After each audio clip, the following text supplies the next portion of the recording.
진행해 주시겠습니다.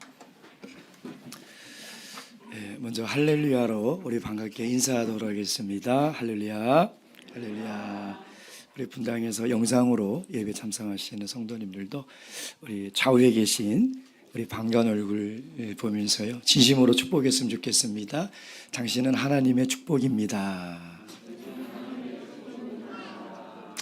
오늘 거룩한 한 시기를 통해서 하나님의 축복을 다 누리시는 그런 귀하고 즐거운 시간 되기를 주님의 이름으로 축원드립니다. 예수 그리스도의 이름으로 하나님 말씀 증거하도록 하겠습니다. 사도행전 4장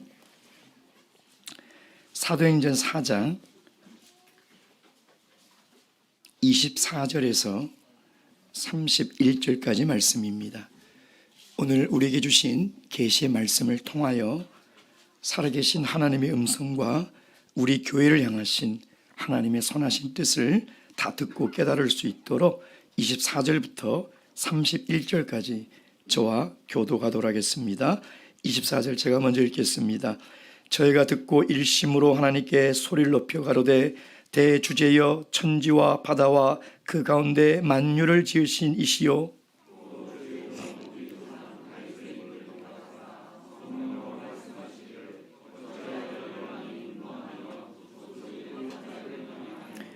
세상의 군왕들이 나서며 관원들이 함께 모여 주와 그 그리스도를 대적하도다 하신 이로소이다.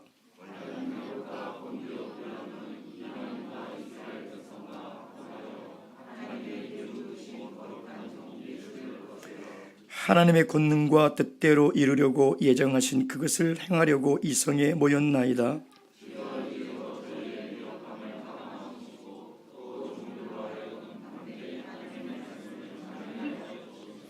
손을 내밀어 병을 낫게 하옵시고 표적과 기사가 거룩한 종 예수의 이름으로 이루어지게 하옵소서 하더라. 빌기를 다음에 모인 곳이 진동하더니 무리가 다 성령이 충만하여 담대히 하나님의 말씀을 전하니라. 아멘. 올해 들어 북한이 미사일 도발 또 포탄 도발이 끊임없이 이어지고 있습니다. 얼마 전에는 울릉도 인근 해상까지 미사일이 떨어졌어요. 울릉도 도민들이 처음으로 전시상 그 비상벨이 울려가지고 반공으로 대피하기도 했었습니다. 그래서 올해를 돌아보면 점점 남북 관계가 악화가 되고 참 언제라도 전쟁이 발발할 수 있겠다라는 그런 팽팽한 긴장감 속에서 살아가고 있습니다. 놀라운 것은요, 우리 국민들은 전혀 반응하지 않고 있다는 것이죠. 사재기도 없고요, 미사일이 날아와도 해외로 나가는 사람도 아무도 없다는 것입니다. 저는 그걸 보면서 두 가지 이유가 있을 것이다. 첫째는 우리나라의 국방력을 신뢰하든지, 두 번째는 또 저러다 말겠지 하는 그런 생각이 아닐까라는 생각을 해보았습니다. 성도님들은 이 긴장감을 어떻게 느끼고 계십니까? 저는 개인적으로 좀 굉장히 크게 느끼고 있습니다. 왜냐하면 군대 보내놓은 우리 부모들의 마음은 아마 다를 겁니다. 그렇죠? 우리 몇몇 부모님들 계시지 않습니까? 막 그런 소식을 들으면요, 아이 얼굴이 막 떠오릅니다. 어떻게 지내고 있을까 막 궁금하기도 하고요. 둘째도 비무장지대죠. 북한과 초소의 거리가 2km 바로 앞에 북한 초소가 있다고 합니다. GP에서 근무를 하는데 들어가자마자 지금까지 계속 실탄을 지급받아서 24시간 경계 근무를 쓰고 있다고 합니다. 근데 후방에 있는 군인들은 그걸 잘 못 느낄 겁니다. 그렇죠? 왜 그럴까요? 적이 멀리 있으니까. 근데 최전방에 바로 그 앞에 적을 두고 있는 군인들은요, 그 긴장감과 그 위기의식이 아마 세포 하나하나에 다 전달이 되지 않겠습니까? 왜? 적이 코앞에 있기 때문인 것이죠. 사랑하는 성도 여러분, 하나님의 나라와 이 세상의 나라의 영적 전쟁터에서요, 교회는 최전방의 전초기지입니다. 그러니까 마귀의 이 세력이 어디에 있느냐? 우리 코앞에 있다는 것입니다. 우리 바로 코앞에서 우리를 대적하고 우리를 공격하고 있다는 것이죠. 여러분은 어떤 느낌을 받고 계십니까? 이 세대가 점점 악해져 가고 교회를 핍박하고 크리스천들을 비난하는 이런 시대를 살아갈 때 여러분 어떤 긴장감과 어떤 느낌을 가지고 계십니까? 하나님 나라가 붕이 되고요. 사람들이 하나님 말씀으로 변화가 되기 시작하면 이 사단의 세력은요, 이 하나님 나라의 부흥을 막기 위해서 온 힘을 다해서 아주 막강한 이 힘으로 하나님 나라를 총공격하고 있다는 것이죠. 사도행전을 통해서 우리에게 보여주시는 교회의 역사는 눈에 보이지 않는 영적 전쟁의 역사라는 것입니다. 우리는 사도행전을 통해서 지금 눈에 보이는 이 사도들의 행적과 초대교회 성도들의 신앙의 모습을 보고 있지만 사실 더 중요한 것은요, 보이지 않는 영적 전쟁, 보이지 않는 하나님의 나라와 사단의 세력 간의 영적 전쟁이라는 것이죠. 우리는 그것을 볼 수 있어야 한다는 것입니다. 그래서 교회가 세워지자마자 하나님의 나라가 흥왕하기 시작했죠. 하나님 말씀을 듣고 3,000명이 세례를 받고 5,000명이 예수를 믿는 그런 일들이 일어나니 마귀가 절대 가만히 있지 않는다는 것입니다. 그래서 이 사도행전은 하나님의 성령으로 세워진 교회가 이 마귀의 세력으로부터 어떤 총공격을 받으며 그 핍박 속에서 교회는 어떻게 이루어지고 있고 무엇을 하고 있는가, 그것을 보여주고 있는 것이죠. 우리는 지금 성전 미문 앞에 안전뱅이가 하나님의 기적으로 치유된 사건, 이것으로 예루살렘 성이 소란스러워졌습니다. 예루살렘 이 유대 지도자들은요, 베드로와 제자들을 체포하고 신문하고 협박하여 다시는 예수 그리스도의 이름으로 가르치지 말라 그러고 놓아주었죠. 마치 이 사건이 일단락되는 것처럼 보여지지만 전혀 그렇지 않습니다. 이것은 무서운 영적 전쟁의 신호탄이에요. 이제 시작되는 거예요. 이제 사단의 세력이 이 땅에 세워진 하나님의 교회를 어떻게 핍박하고 어떻게 공격하는지 이제 시작에 불과하다는 것이죠. 여러분, 지금 교회는요, 사내들인 공회로부터 최후의 통첩을 받았습니다. 예수 그리스도의 이름으로 증거하면 죽을 것이고 그렇지 않으면 살려주겠다는 것입니다. 그들은 두 갈래 길에서 선택을 해야 합니다. 예수 그리스도의 이름으로 복음을 전할 것인지, 그래도 죽을 것인지, 아니면 복음을 전하는 것을 중단하고 그들의 말처럼 예수 그리스도의 이름으로 가르치지 않을 것인지. 여러분이 만약에 이 위기 앞에 있다면 여러분 무엇을 하시겠습니까? 여러분이 이런 상황에 놓여 있다면 여러분은 어떤 선택을 하겠습니까? 오늘 본문의 말씀에 보면 이 위기의 시간 앞에서 사도교회 성도들은 기도했다는 것입니다. 하나님 앞에 나와 기도하기 시작했다는 것이죠. 사도행전이 가지고 있는 몇 가지 별칭이 있습니다. 그 중에 하나가 성령행전이죠. 또 다른 하나가 뭐냐면 기도행전입니다. 교회는 기도를 통해서 세워졌습니다. 그리고 기도를 통해서 세워진 교회는 어려움을 만나거나 핍박을 만나거나 문제를 만날 때마다 초대교회는 기도하는 교회의 모습을 우리에게 보여주고 있다는 것입니다. 그럼 오늘 말세의 사도교회에 부흥된 이 말세의 참교회가 무엇을 배워야 할까요? 기도하는 교회가 되어야 돼요. 오순절 성령으로 세워진 그 사도교회가 위기를 만나고 문제를 만나고 핍박을 만날 때마다 전 성도가 일심으로 하나님 앞에 나와 기도했던 것처럼 우리도 기도하는 교회가 되어야 한다는 것이죠. 오늘 하나님께서 이 위기 앞에 놓여진 이 사도교회 성도들이 기도하는 이 기도의 모습을 통해서 우리 교회를 향하신 하나님의 뜻이 분명히 있지 않겠습니까? 그건 바로 기도하는 교회가 되라는 것입니다. 기도의 능력과 기도의 힘을 의지하고 기도하는 교회가 되라는 그 하나님의 뜻을 함께 살펴봄으로 말미암아 더욱더 하나님 앞에 무릎 꿇고 더욱더 일심으로 한 마음으로 기도하는 교회가 되는 그런 귀한 시간이 되기를 주님의 이름으로 축원드립니다. 자, 첫 번째 우리가 살펴볼 것은 그럼 어떤 상황에서 기도를 하고 있냐 이 말이죠. 21절에서 23절 함께 읽겠습니다. 시작. 관원들이 백성을 인하여 저희를 어떻게 벌할 도리를 찾지 못하고 다시 위협하여 놓아주었더니 이는 모든 사람이 그 된 일을 보고 영광을 돌림이라. 이표적으로 병난 사람은 40몇 세나 되었더라.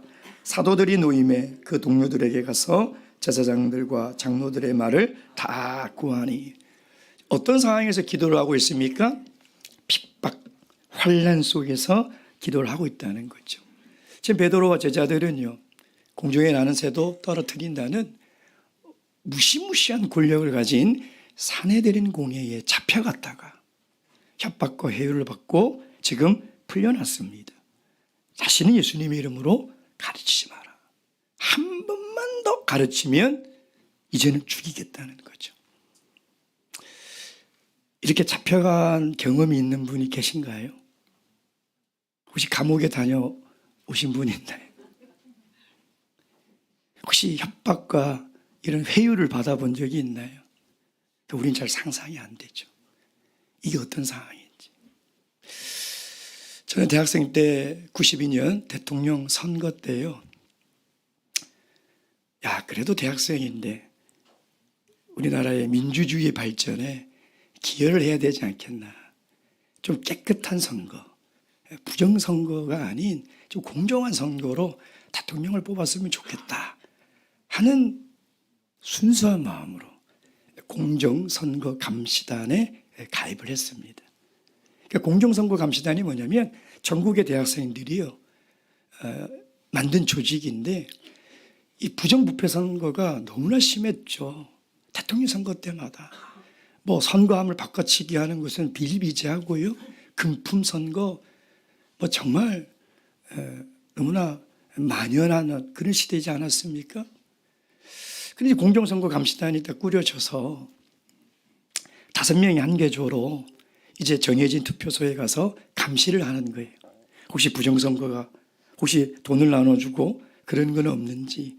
그래서 캠코더를 다 들고 이제 5인 1조가 돼서 그 투표소를 아침에 가서 감시를 다 하고 있는 거죠.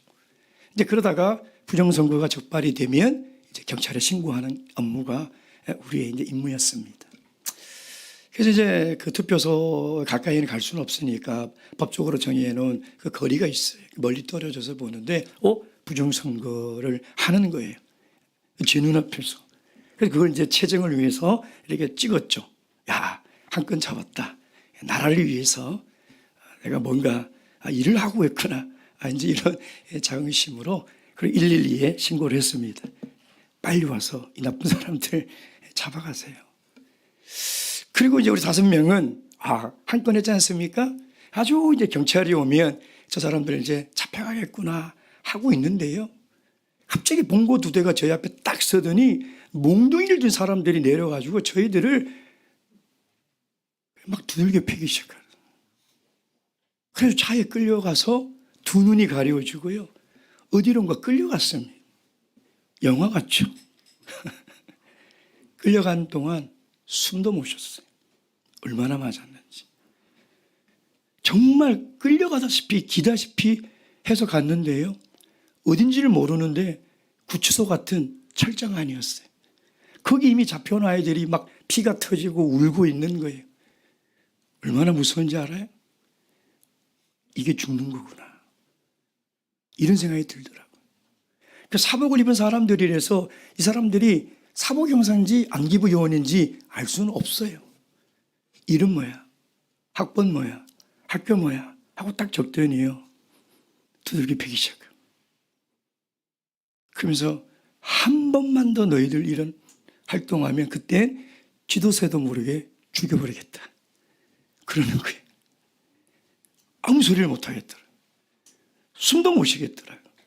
얼마나 맞았는지요. 정신이 멍해져가지고 또 앞을 가리고 어디 우리 내려주는데 벗어보니까 주택가예요.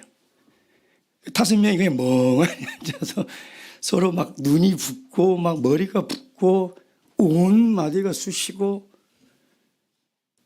표정을 보면서 누구도 얘기를 안 하고 각자 집으로 돌아갔는데 집에 가서요. 무서워서 잠이 안 오더라. 다시는 이런 일을 못 하겠구나.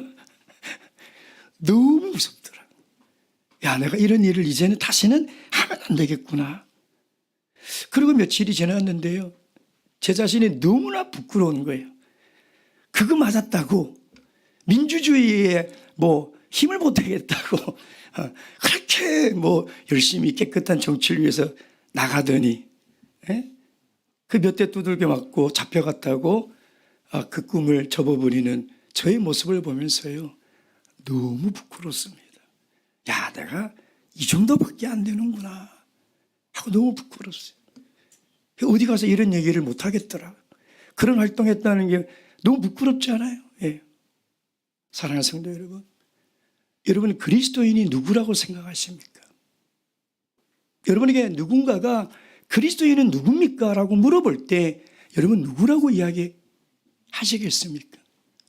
하나님을 믿는 사람요? 교회에 출석하는 사람요? 틀린 말은 아니지만 이 말로는 그리스도인을 정의하기에는 너무나 부족합니다. 왜냐하면 하나님을 믿는 사람도 고난과 핍박이 다가오고 질병과 사고와 실패가 내 인생에 덮쳐오면요. 하나님을 부인하고 하나님을 떠나버린다는 거예요. 예배에 한 번도 빠지지 않고 열심히 출석하는 사람도요. 질병에 걸리거나 시련과 환난이 닥쳐오고 핍박이 닥쳐오면요. 예배에 나오지 않다라는 것입니다. 그래서 그리스도인이 누구냐라는 이 질문 앞에 하나님을 믿고 교회에 나가는 그리고 세상 사람들처럼 술, 담배 하지 않는 사람으로 정의하기에는 너무나 어렵다는 것이죠. 그렇다면 그리스도인은 누구일까요? 누가 정말 그리스도인일까요? 고난과 위기를 만나봐야 합니다. 내가 정말 그리스도인인지 아니면 무늬만 그리스도인인지 나도 하나님을 믿고 하나님 나라를 위해서 뭔가 믿음 생활을 잘 해봐야 되겠다고 스스로 다짐하지만 감당할 수 없는 시련이 감당할 수 없는 핍박이 내 인생에 닥쳐올 때 나는 예수를 부인하지 않고 하나님을 버리지 않고 끝까지 이 믿음을 지킬 수 있느냐? 위기를 만나봐야 돼요. 시련을 당해봐야 돼요. 고난을 겪어봐야 내가 정말 그리스도인인지 아니면 말로만 그리스도인인지 그때 판가름 나는 거예요. 어려울 때 친구가 진짜 친구라고 그러죠. 어려울 때 믿음이 진짜 믿음이에요. 여러분이 대한민국처럼 신앙생활하기 너무나 평화롭고 자유가 보장된 이 나라에서는 내가 정말 믿음을 가지고 살아가고 있는지 확인할 방법이 없어요. 끌려가서 맞아보고 잡혀보고 핍박을 당해봐야지 알아요. 다시는 예수 이름으로 증거하지 말라고 한 번만 더 예수 이름으로 증거하면 죽이겠다는 그 협박과 위기 앞에 내가 놓여봐야 돼요. 그때도 내가 하나님께 기도하며 내가 하나님을 부인하지 않고 살아갈 수 있는가? 여러분 지금 사도교회 성도들과 제자들은요 사내들인 궁예에 무시무시한 살해의 협박을 받고 풀려났습니다. 이런 협박을 받고 사도들이 한 일이 뭐예요? 다시 우리 본 말씀 24절 말씀 읽겠습니다. 24절 시작. 저희가 듣고 일심으로 하나님께 소리 높여 가로되 대주제여 천지와 바다와 그 가운데 만유를 지시니요. 하나님께 기도했다는 것입니다. 죽을 수도 있는 그런 위기 상황임에도 불구하고 하나님을 확신하고 신뢰하는 가운데 하나님께 기도했다는 거죠. 여러분 그들의 기도를 보면요 조금도 마음이 요동치거나 두려워하거나 불안해하거나 의심하는 것이 없어요. 이것이 그리스도인이에요. 이게 그리스도인이라는 것입니다. 여러분 사도행전은요 핍박과 기도가 한 세트로 항상 같이 등장합니다. 이게 누가의 의도적인 목적이에요. 근데 놀라운 것은요 기도로 해도 핍박은 떨어지지 않아요. 그걸 기도를 잘 보셔야 돼요. 기도에도 잡혀갑니다. 기도에도 핍박을 당하고요. 기도에도 순교를 당합니다. 사도행전에 이 저자가 우리에게 보여주는 게 뭐냐? 핍박 가운데서 기도하라. 근데 기도한다고 핍박이 사라지지 않는다는 것입니다. 우리 인생도 마찬가지예요. 기도하는데 왜 환난이 사라지지 않죠? 기도하는데 왜 시련은 내 인생에 딱 붙어서 떨어지지 않냐 이 말이에요. 왜 그럴까요? 하나님께서 우리가 참된 그리스도인인지 아닌지 알고 싶어 하시는 거예요. 우리의 믿음이 정직한 믿음인지 아닌지를 알고 싶어 하시는 거예요. 여러분, 사도교회는 그 핍박과 어려운 가운데서 하나님께 기도했어요. 그들이 어떻게 기도했을까요? 하나님, 환난과 핍박 가운데 있어도 하나님의 뜻이 무엇인지를 분별할 수 있도록 도와주시옵소서. 이렇게 기도하지 않았겠습니까? 세상이 우리를 핍박하고 잡아가두고 우리를 죽인다 할지라도 그들이 우리의 믿음을 무너뜨리지 않게 우리의 믿음을 지켜주시옵소서. 이렇게 기도하지 않았겠습니까? 고난과 시련이 밀려와도 하나님께 주신 우리 마음의 평안이 빼앗기지 않도록 붙들어 주시옵소서. 이게 고난과 환난 가운데 드리는 기도예요. 이게 그리스도인이 드리는 기도라는 것입니다. 사랑하는 성도 여러분, 저와 여러분도 믿음을 지키며 살아갈 때에 이 시련과 환난은 절대 떨어지지 않습니다. 예수를 믿기 때문에 우리는 고난을 받아야 하는 것이고, 하나님을 믿기 때문에 우리는 세상과 대적된 삶을 살아갈 수밖에 없는 것입니다. 이건 필연이에요. 그러나 그 속에서도 우리의 믿음을 지켜달라고, 우리 신앙을 지켜달라고 기도하는 교회와 성도들이 되시길 주님의 이름으로 축원드립니다. 두 번째, 누구에게 기도하고 있습니까? 24절 다시 한번 읽도록 하겠습니다. 24절 시작. 저희가 듣고 일심으로 하나님께 소리를 높여 가로되 대주제여 천지와 바다와 그 가운데 만유를 지으신 이시여. 아멘. 지금 누구에게 기도하고 있습니까? 살아계신 하나님께 기도하고 있습니다. 여러분, 기도의 능력을 믿으십니까? 믿으셔야 돼요. 기도를 해놓고 믿지 않는 사람들이 정말 많아요. 우리가 하는 기도는 지금도 살아계신 하나님께 하는 기도예요. 지금도 역사하시고 지금도 능력을 행하시는 하나님께 기도하고 있다는 것이죠. 여러분, 성경의 기도와 다른 종교의 기도가 다른 점이 있어요. 그게 뭐냐면 이 기독교의 기도는요, 기도를 받는, 그러니까 기도하는 그 대상을 분명히 알고 기도해요. 하늘에 계신 우리 아버지예요. 그 대상이 분명해요.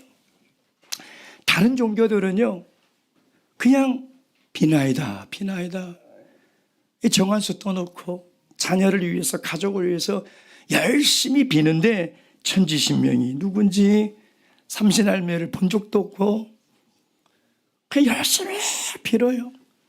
어느 어머니는 빌다가 얼마나 빌었는지 손금이 없어졌대요. 그만큼 지극정성으로 비는데 그 기도를 받는 대상이 도대체 누군지를 모른다는 거죠. 그러나 기독교의 기도는 그렇지 않습니다. 다른 종교의 기도는 기도를 드리는 사람의 열심과 지극정성이 가장 중요하다면요, 기독교의 기도는 그 기도를 받는 분의 인격이 가장 중요해요. 우리 기도를 받는 그분의 인격, 그분이 정말 기도를 들어주시는 신실한 분인지, 그런 능력이 있는 분인지, 긍휼이 있는 분인지, 그게 중요한 거예요. 그게 없이 우리가 아무리 지극정성으로 기도를 해도요, 그 기도는 사실 무의미한 겁니다. 자, 오늘 본문의 말씀을 보세요. 그들이 기도할 때 뭐라고 얘기하고 있습니까? 저희가 듣고 일심으로 하나님께 소리를 높여. 왜 소리를 높였을까요? 사실 24절부터 쭉 오늘 우리가 읽은 본문은 뭐냐면요, 시편 2편의 말씀이에요. 나중에 이제 집에 가서 읽어보시면 똑같은 말씀이에요. 똑같은 말씀. 그러니까 베드로가 성령의 감동으로 시편 2편에 다윗이 부른 그 노래가 결국은 이때를 위해서 하나님께서 예언하신 것이라는 것을 깨닫고 지금 얘기를 하는 거거든요.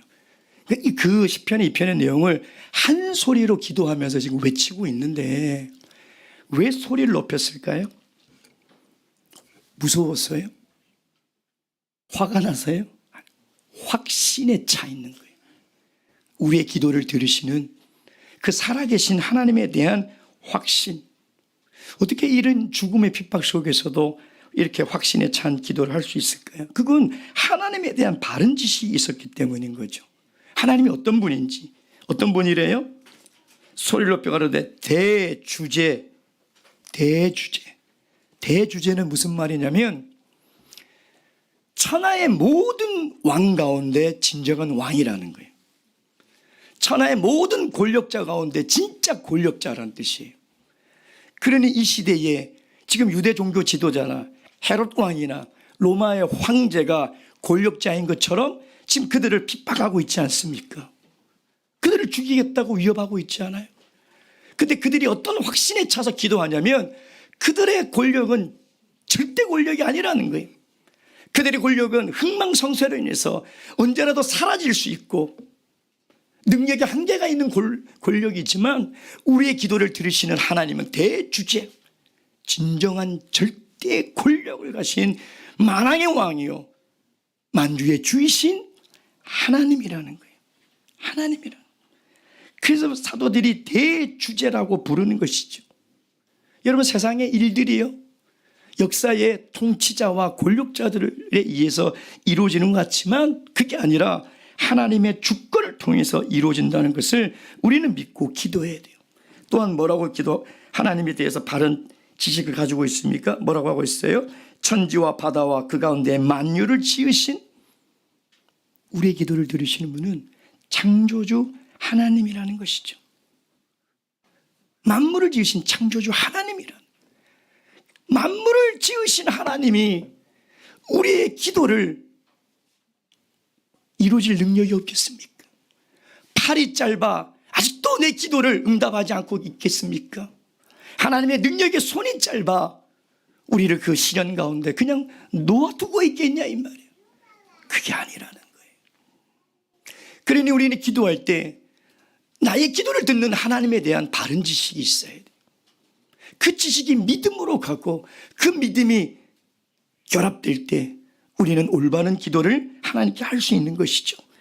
26절 27절 다 함께 읽겠습니다. 시작. 세상의 군왕들이 나서며 관원들이 함께 모여 주와 그 그리스도를 대적하도다 하신 이로소이다. 과연 헤롯과 본디오 빌라도는 이방인과 이스라엘 백성과 합동하여 하나님의 기름 부으신 거룩한 종을 거스려. 지금 눈에 보이는 현상은 예수님이 그 권력자들에게 힘없이 잡혀서 십자가를 지고 돌아가시고 우리도 그들의 이 손에 의해서 지금 협박과 핍박을 당하고 있지만 사실은 하나님이 이 모든 예언을 성취하시고 세상의 모든 권력을 좌지우지하는 분이라는 것입니다. 사랑하는 성도 여러분, 우리가 기도할 때 이렇게 확신을 가지고 기도할 수 있는 그 근거는 하나님에 대한 바른 지식이에요. 우리 하나님이 어떤 분인지를 알아야 된다는 겁니다. 세상이 아무리 힘든 상황에 있어도 염려하지 마세요. 두려워하지 마세요. 다 하나님의 주권과 섭리 안에 이루어지는 것이에요. 하나님의 통치 안에서 완전한 하나님 나라를 향해 가고 있는 거예요. 그러니 이 세상의 역사가 어떻게 흘러가고 이 세상의 역사를 통해서 교회가 어떤 핍박과 그리스도인이 어떤 그 대적함을 받는다 하더라도 이상하게 여기지 마세요. 다 하나님의 주권 하에서 이루어지고 있다는 것이죠. 우리가 이런 믿음이 있다면 내 삶의 불의의 사고가 일어나도요, 때로는 원하지 않는 질병에 걸리고 때로는 내 인생에 실패가 찾아와도 두려워하거나 의심할 필요가 없어요. 천지를 창조하시고 역사를 주관하시는 그 하나님이 내 인생의 주인 되지 않으시냐 이 말이에요. 우리를 절대 힘들게 하려고 하나님이 시련을 주시는 것이 아니라는 거예요. 그것을 꼭 믿어야 돼요. 하나님은 항상 우리를 향하신 뜻이 선하신 거예요. 하나님의 뜻을 위해서 때로는 우리를 실패하게 하시고 병들게 하시고 때로는 감당할 수 없는 사고를 만나게 하시지만 결국은 합력하여 모든 것이 하나님의 선을 이루어 가시는 하나님임을 믿고 기도하시는 교회와 성도님들 되시길 주님의 이름으로 축원드립니다. 마지막 세 번째, 무엇을 위해서 기도하고 있습니까? 그들이 29절 31절 말씀 보겠습니다. 29절 31절 다 함께 읽겠습니다. 시작. 주여 이제도 저희의 위협함을 하감하옵소서. 또 종들로 하여금 담대히 하나님의 말씀을 전하게 하여 주옵시며 손을 내밀어 병을 낫게 하옵시고 표적과 기사가 거룩한 종 예수의 이름으로 이루어지게 하옵소서 하더라.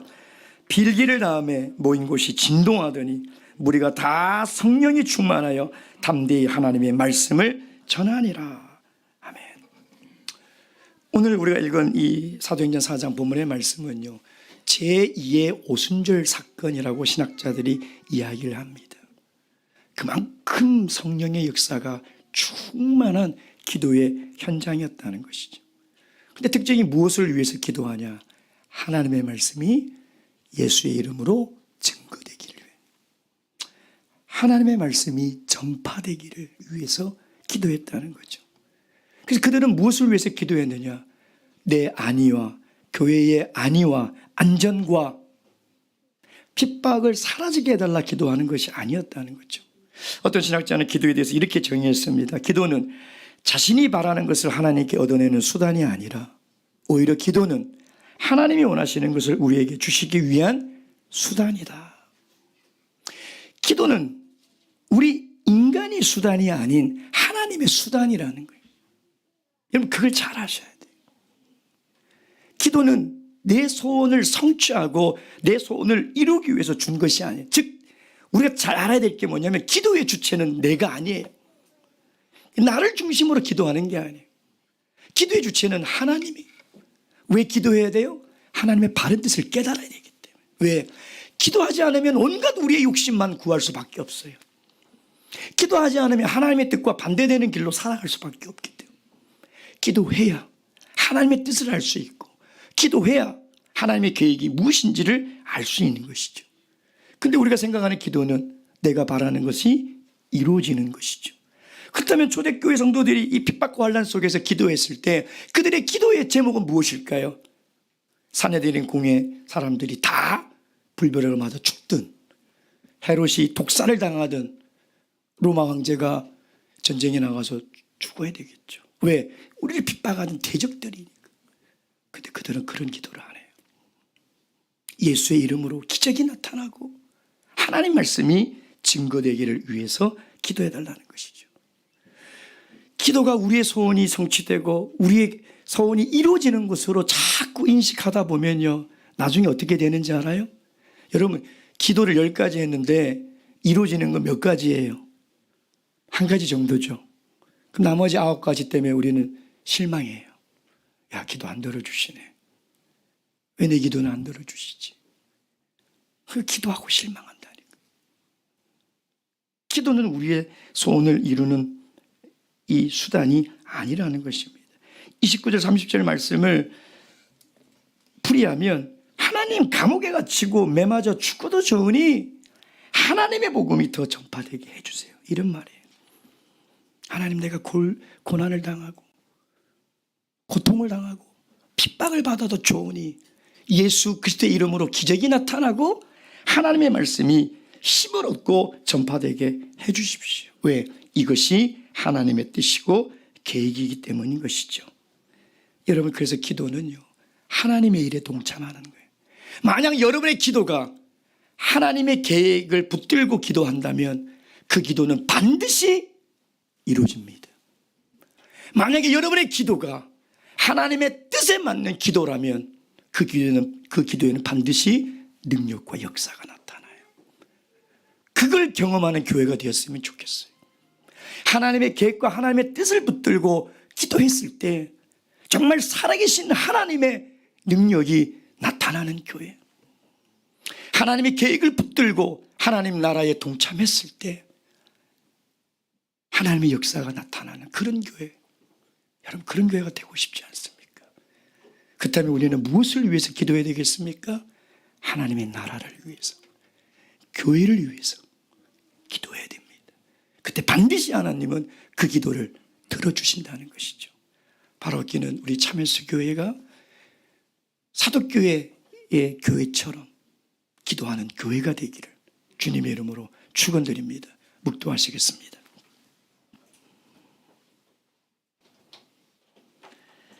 할렐루야. 아멘.